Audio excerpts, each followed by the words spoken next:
ओम शांति।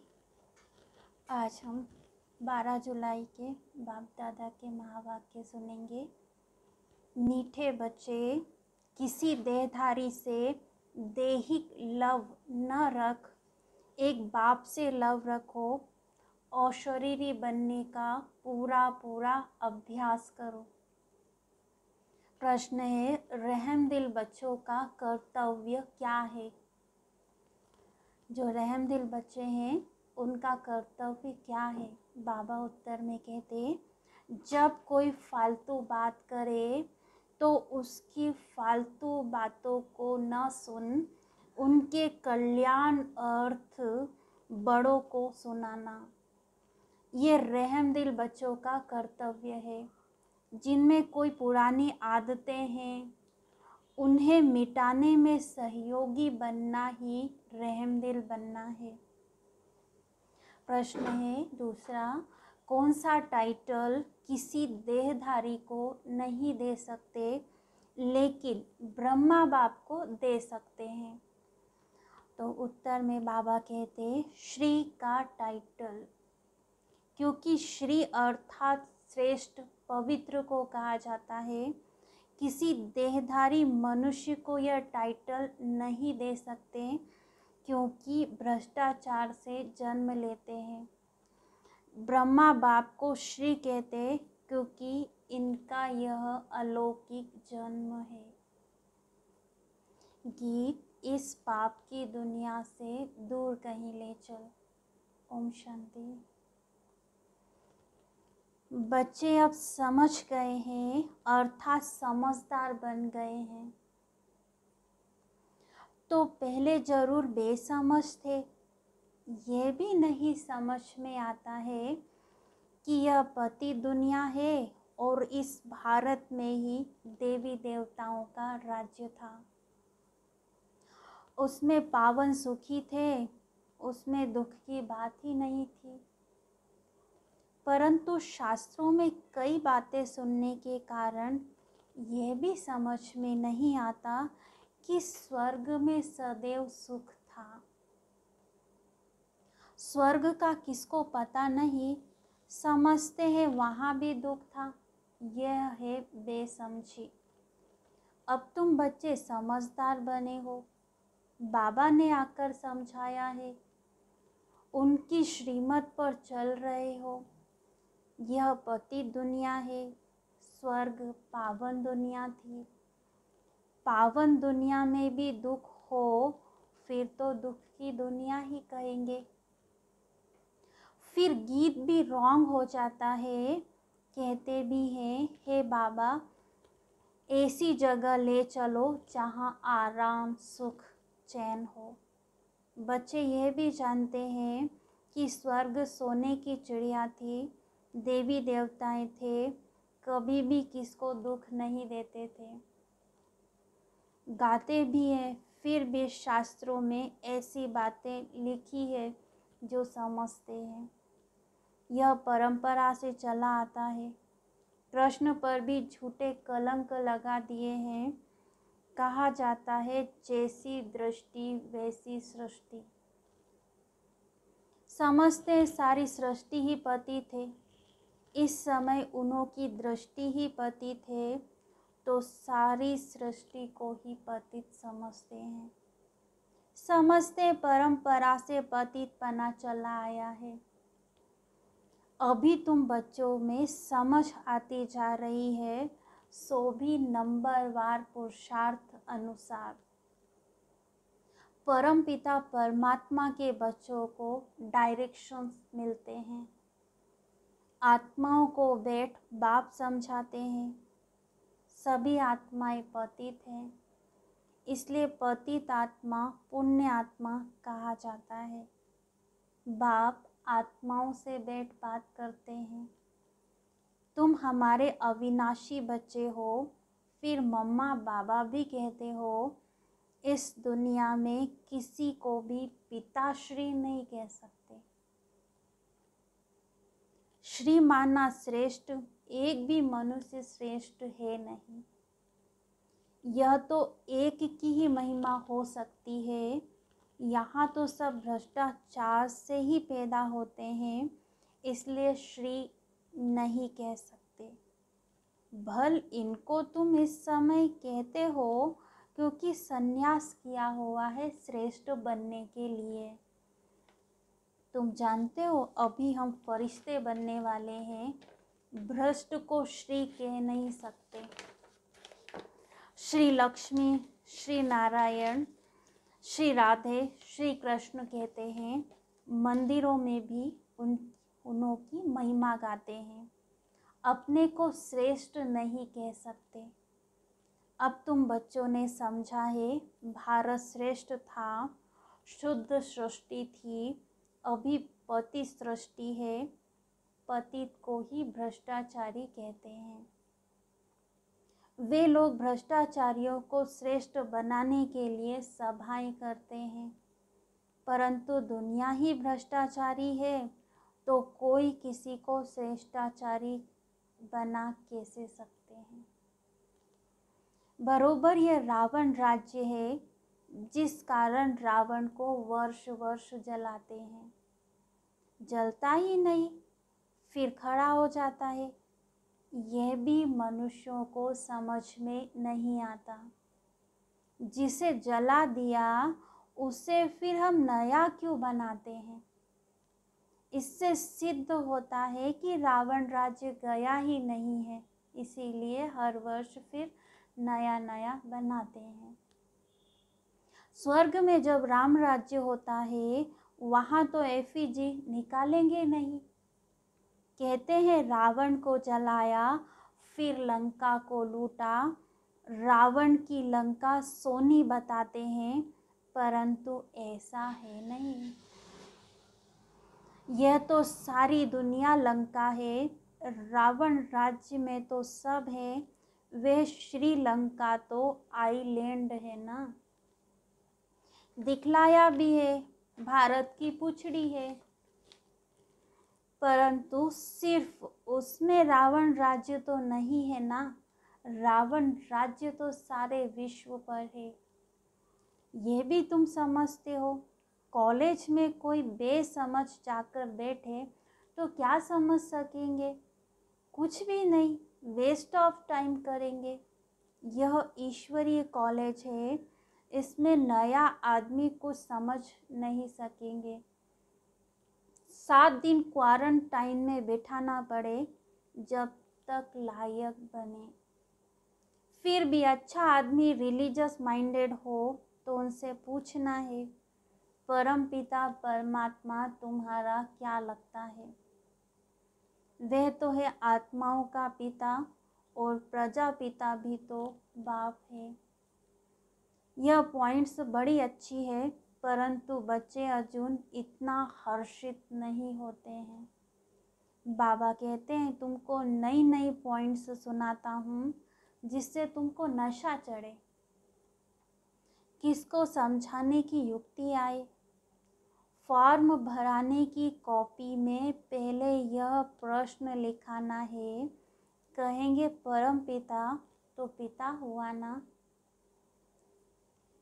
फिर उस समय सर्वव्यापी का ज्ञान उड़ जाएगा। तुम जब प्रश्न पूछेंगे तो कहेंगे वे तो बाप है। हम सब बच्चे हैं, इतना मान जाए तो झट लिखा लेना चाहिए। प्रजापिता के भी बच्चे ठहरे, शिव हो गया दादा और वह बाप। शिव बाबा तो स्वर्ग की स्थापना करने वाला है, तो जरूर उनसे ही वर्षा मिलेगा। सहज से सहज बातें निकालनी पड़ती है, बहुत सहज है। मित्र संबंधियों के पास भी जाओ, उनको भी ये समझाओ। यह तो नशा है ना कि हम बाबा द्वारा दादे से वर्षा पाते हैं, बाप दादा से वर्षा पाते हैं, माता से वर्षा नहीं मिलेगा। बाप को ही स्वर्ग की स्थापना करनी है ना, वही मालिक है। जैसे उनको दादे से वर्षे का हक है, वैसे पोत्रों पोत्रियों को भी हक है। बाबा कहते हैं मुझे याद करो। मैं तो कहता नहीं हूँ कि इस देहधारी को याद करो। बाबा सम्मुख बात कर रहे हैं। कल्प पहले भी ऐसे ही समझाया था। वर्षा भी तुमको बाप दादा द्वारा मिलता है, ऐसे नहीं कि मम्मा से मिलता है। तुमको देह अभिमान बहुत आ जाता है, देहधारियों से लव हो जाता है। हे आत्माएं, तुम नंगी आई थी, अभी पार्ट बजाते बजाते अब 84 जन्म पूरे किए हैं। अभी मैं कहता हूँ तुमको वापस चलना है। मामेकम याद करो तो विकर्म विनाश होंगे, और देहधारी को याद करने से विकर्म विनाश नहीं होंगे। तुम अंजाम करते हो बाबा, हम आपको ही याद करेंगे। तुमको इस पुरानी दुनिया में अब रहना ही नहीं है, इसमें कोई चैन नहीं, इसलिए कहते हो ऐसी जगह ले चलो जहाँ सुख चैन मिले। तुम कहते हो हम पहले जाएंगे शांति धाम, जहाँ शांति ही शांति होगी, फिर जाएंगे वहाँ से सुख धाम में, जहाँ शांति सुख दोनों है। जब दुख है तो अशांति है, सुख में तो शांति है ही, परंतु वह शांति नहीं, शांति धाम है आत्माओं का स्वीट होम। बाप सारे आदि मध्य अंत को जानने वाला है। अब तुम बच्चों का धंधा ही है पढ़ना और पढ़ाना, और अपने शरीर निर्वाह अर्थ कर्म भी करना है। तुम जानते हो हम इस मृत्यु लोक से अमर लोक में चले जाएंगे वाया शांति धाम। यह बुद्धि में याद रखना है, जब तक मृत्यु नहीं हुआ है पढ़ना ही है। यह तो याद कर सकते हो ना। अब हमको जाना है अपने घर। यह दुनिया सब कुछ छोड़ना है, खुशी होनी चाहिए। ये बेहद का नाटक का राज भी समझ गए हो। हद का नाटक पूरा होता है तो कपड़े बदली कर घर चले जाते हैं। वैसे अब हमको भी जाना है। 84 जन्मों का चक्र पूरा होता है, याद भी करते हैं पतित पावन आओ। याद शिव बाबा को ही करेंगे। एक तरफ कहते पतित पावन आओ, और दूसरी तरफ कह देते परमात्मा सर्वव्यापी है। कोई अर्थ ही नहीं निकलता। बच्चों को कितनी अच्छी रीति समझाते हैं कि शांति धाम को याद करो, यह दुख धाम है। और गुरु गोसाई को यह कहना आएगा नहीं, सिवाय तुम ब्राह्मण ब्राह्मणियों के। इस दुख धाम का विनाश भी सामने खड़ा है। यह वही महाभारत की लड़ाई है। यूरोपवासी यादव भी है और कौरव पांडव भाई भाई भी है। एक ही घर के हैं ना, भाई भाई में युद्ध नहीं हो सकती। यहाँ युद्ध की बात ही नहीं, यह भी वंडर है ना। मनुष्य क्या नहीं कर सकता है। जो बातें हुई ही नहीं वह भी बना बना कर एक दो की दिल को खराब कर देते हैं। व्यास भगवान का धंधा भी देखो कैसा है। मनुष्यों का धंधा है एक दो को लड़ाना। यह तो एक रस्म है, सब एक दो के दुश्मन बनते हैं।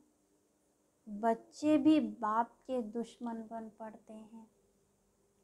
अब तुम्हारी बुद्धि में देखो क्या है, और शास्त्रों में देखो कि क्या क्या लिख दिया है। उनका फिर मान कितना रखते हैं। बड़ी परिक्रमा दिलाते हैं। देवताओं की मूर्तियों को भी रथ में बिठाए बड़ी परिक्रमा दिलाते हैं, फिर सबको समुद्र में डाल देते हैं। मृत्यु लोक की रस्म रिवाज सबकी अपनी अपनी है। बाप का प्लान देखो कितना बड़ा है। सबके प्लान खत्म कर देते और सुख धाम की स्थापना करते हैं। बाकी सबको शांति धाम में भेज देते हैं। तुम बच्चे देखो किसके सामने बैठे हो। निश्चय है परम पिता परमात्मा ज्ञान का सागर है। इन ऑर्गन्स द्वारा हमको नॉलेज दे रहे हैं। और कोई ऐसा सत्संग होगा क्या? अभी बाप सामने बैठकर समझाते हैं। जानते हो बाबा, हम आत्माओं से बात करते हैं, हम कानों से सुनते हैं। बाबा इस दादा के मुख द्वारा बोलते हैं। जो रत्न बाबा के मुख से निकलते हैं वही तुम बच्चों के मुख से निकलने चाहिए। फालतू बातें सुनते भी नहीं सुननी है। कोई तो बैठ खुशी से सुनते हैं। बाबा कहते ऐसी बातें सुनो मत, रहम दिल बन। किसमें कोई पुरानी आदत है तो मिटानी चाहिए। हाजी कर सुनना नहीं चाहिए। जो बाबा सुखधाम का मालिक बनाते हैं, ऐसे बाबा की ग्लानि तो हम सुनेंगे नहीं। हमको तो शिव बाबा से वर्षा लेना चाहिए। और बातों से हमारा क्या ताल्लुक? कोई सुने या ना सुने, हम तो ज्ञान का सुरमा पहन लेवे। कोई ज्ञान अंजन लगाते, कोई धूल अंजन लगा लेते हैं, उसमें तीसरा नेत्र खुलता नहीं। बाबा कितना सहज कर समझाते हैं। जो कैसे भी रोगी अंधा कुब्जा है वे भी समझ जाए। अल्फ और बे 2 अक्षर है।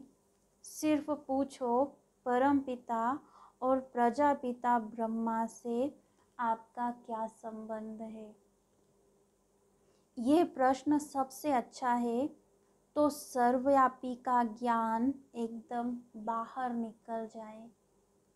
मित्र संबंधियों से दोस्ती करके उन्हें समझाओ। बहुत मीठा बनो। तुम्हारा काम है परिचय देना। भल दुश्मन हो परंतु उनसे भी मित्रता रखनी है। बाबा कहते हैं तुमने आसुरी मत पर चल मुझे गाली दी है। तुमने ईश्वर पर उपकार किया है, फिर भी ईश्वर तुम पर कितना उपकार करते हैं। ईश्वर का अपकार होना भी ड्रामा में नूंद है। तब तो कहते हैं यदा यदा ही धर्मस्य ग्लानिर्भवति भारत। आया भी भारत में है, समझा भी रहे हैं बच्चों को। हर एक बात अच्छी रीति समझने की है। किसकी तकदीर में नहीं है, फिर भी वही धंधा करते हैं। यहाँ से बाहर गए तो यह बातें भी भूल जाएंगी। निंदा करते करते तो यह हाल हो गया है। अब निंदा करना बंद करो। सिर्फ पंडित भी नहीं बनना है। तुम पक्के राजयोगी हो। ऐसे ऐसे समझाओ तो तीर भी लगे। खुद में खामी होगी तो दूसरों को बोल नहीं सकेंगे। पाप अंदर खाता रहेगा। बाबा हर बात बहुत अच्छी रीति समझाते हैं। कल्प पहले भी ऐसे ही समझाया था। भूलो मत, सिमरन करते करते अंत मति सो गति हो जाएगी। सवेरे उठ बाप को याद करो तो जो अंत में देह भी याद न पड़े। हम आत्मा है, अच्छा, मीठे मीठे सिकीलधे बच्चों प्रति माता पिता बाप दादा का याद प्यार और गुड मॉर्निंग। रूहानी बाप की रूहानी बच्चों को नमस्ते। हम रूहानी बच्चों की रूहानी बाप दादा को याद प्यार गुड मॉर्निंग नमस्ते। धारणा के लिए मुख्य सार, जो रत्न बाप के मुख से निकलते हैं वही अपने मुख से निकालना है। व्यर्थ बातें नहीं बोलनी है, न सुननी है। ज्ञान का ही सुरमा पहनना है। सभी से सच्ची मित्रता रखनी है। बहुत मीठे रूप में हर्षित मुख हो बाबा का परिचय देना है। अपकारी पर भी बाप समान उपकारी बनना है। वरदान, शुद्धि की विधि द्वारा किले को मजबूत बनाने वाले सदा विजयी व निर्विघ्न भव। शुद्धि की विधि द्वारा किले को मजबूत बनाने वाले सदा विजयी व निर्विघ्न भव। जैसे कोई भी कार्य शुरू करते हो तो शुद्धि की विधि अपनाते हो, ऐसे जब किसी स्थान पर कोई विशेष सेवा शुरू करते हो व चलते चलते सेवा में कोई विघ्न आते हैं तो पहले संगठित रूप में चारों ओर विशेष टाइम पर एक साथ योग का दान दो। सर्व आत्माओं का एक ही शुद्ध संकल्प हो, विजयी। यह है शुद्धि की विधि। इसमें सभी विजयी व निर्विघ्न बन जाएंगे और किला मजबूत हो जाएगा। स्लोगन, यथार्थ कर्म का प्रत्यक्ष फल है खुशी और शक्ति की प्राप्ति। यथार्थ कर्म का प्रत्यक्ष फल है खुशी और शक्ति की प्राप्ति। अच्छा, ओम शांति।